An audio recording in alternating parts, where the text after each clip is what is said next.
एक नियम बना लो बैसाख महीने से। साक महत्म में ये वर्णन किया कि एक बेलपत्र का वृक्ष हो या पीपल का वृक्ष हो या तुलसी का पौधा हो या आंवले का वृक्ष हो या बट वृक्ष हो, उस वृक्ष के नीचे बैसाख के महीने में जो जल समर्पित करा जाता है, उस जल की पुण्याई इतनी प्रबल हो जाती है कि व्यक्ति के जीवन में जितना पाप कर्म करा होता है वो सब निष्फल हो जाता है, वो सब समाप्त हो जाता है।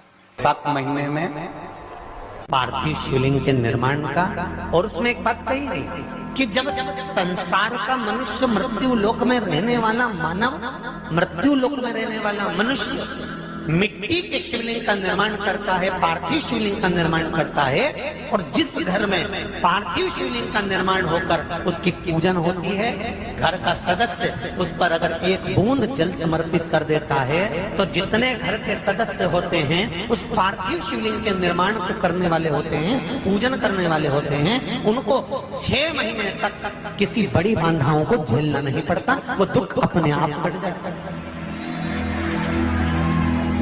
पार्थिव शिवलिंग का निर्माण बैसाख महीने, बैसाख के महीने में मिट्टी के पात्र में जो रात्रि भर जल रखा हो, मिट्टी के पात्र में अगर आपके पास में घड़ा हो, हंडा हो, नी हो, तो दिया हो, दीपक हो, कुल्लड़ हो, कोई भी तुम्हारे पास में जो मिट्टी का पात्र, उसमें जल भरना।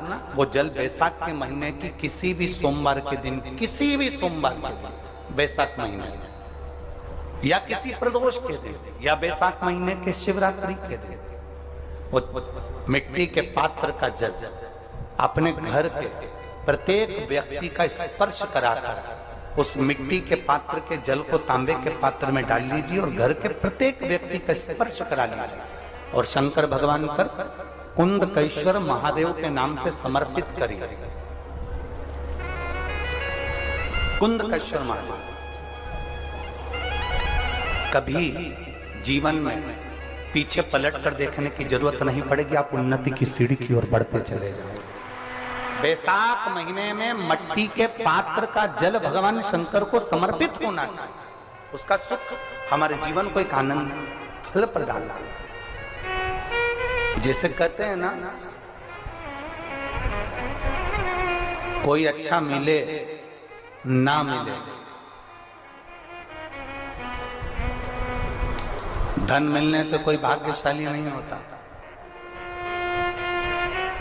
सत्ता मिलने से कोई भाग्यशाली नहीं होता, वैभव मिलने से कोई भाग्यशाली नहीं होता। महाराज,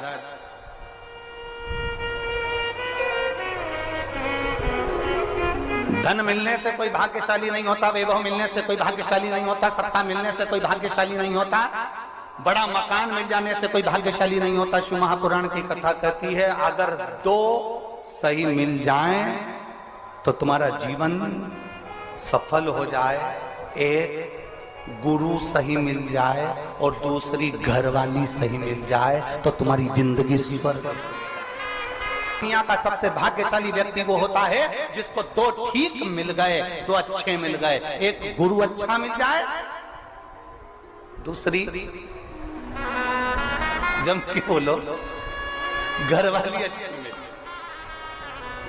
गुरु अच्छा मिलेगा तो तुम्हें स्वर्ग की सीढ़ी चढ़ा देगा और घरवाली अच्छी मिलेगी तो घर को स्वर्ग बना देगी।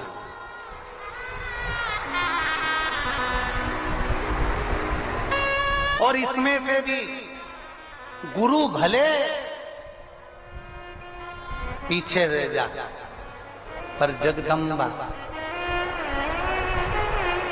बैसाख के महीने में नवमी तिथि को माता जानकी का प्रागट्य हुआ है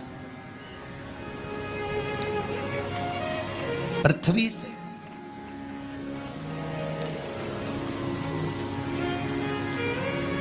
कभी एक विचार करिएगा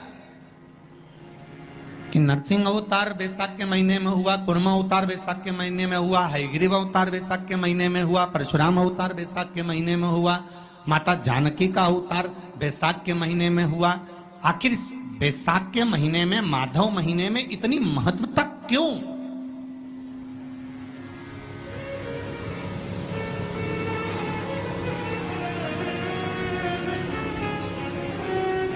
बैसाख के महीने में पड़ने वाली एकादशी, चतुर्थी, प्रदोष, अमावस्या, पूर्णिमा, शिवरात्रि, ये सभी इतनी महत्वपूर्ण क्यों हो जाती है?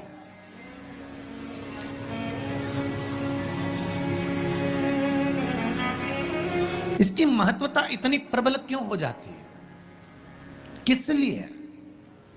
क्योंकि बैसाख का जो महीना पड़ता है, सूर्य की संपूर्ण तपन, सूर्य देव अपने पूर्ण तेज के साथ में, पूर्ण तेज के साथ में मृत्यु लोक के निवासियों पर, चाहे जलचर हो, थलचर हो, वायुचर हो, चाहे जो जीव हैं, उस पर जब किरण फेंकते हैं तो संसार का जो मनुष्य है उस पर जब ताप पड़ता है तो ताप पड़ने के कारण उसके मुख से भगवान का नाम निकल ही जाता है, स्मरण नाम निकल ही जाता है। जब उसके मुख से भगवान का नाम निकलता है तो वो भगवान की शरणागति खुद ग्रहण कर लेता है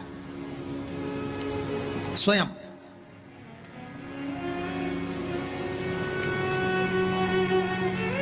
शरणागति ग्रहण कर लेना। बैसाख की पोथी पढ़ते हो आप लोग? आप में से अगर कोई पढ़ता हो बैसाख महीने की पोथी, तो उसमें एक वर्णन आता है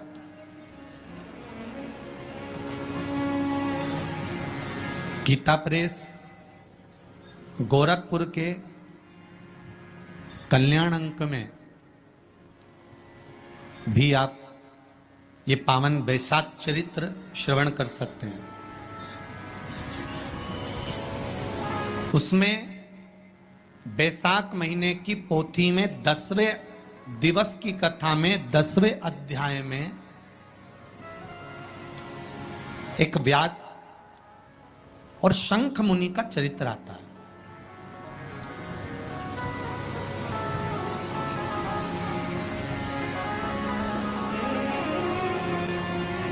शंख मुनि एक बार निकलकर भगवान शंकर के मंदिर में जल समर्पित करने के लिए जा रहे थे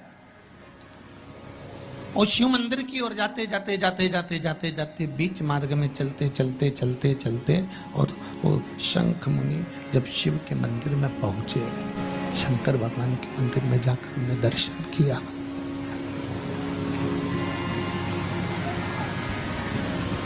जल का पात्र उठाया और वो जल का पात्र उठाकर जब भगवान शिव को समर्पित कर रहे थे तो उसी समय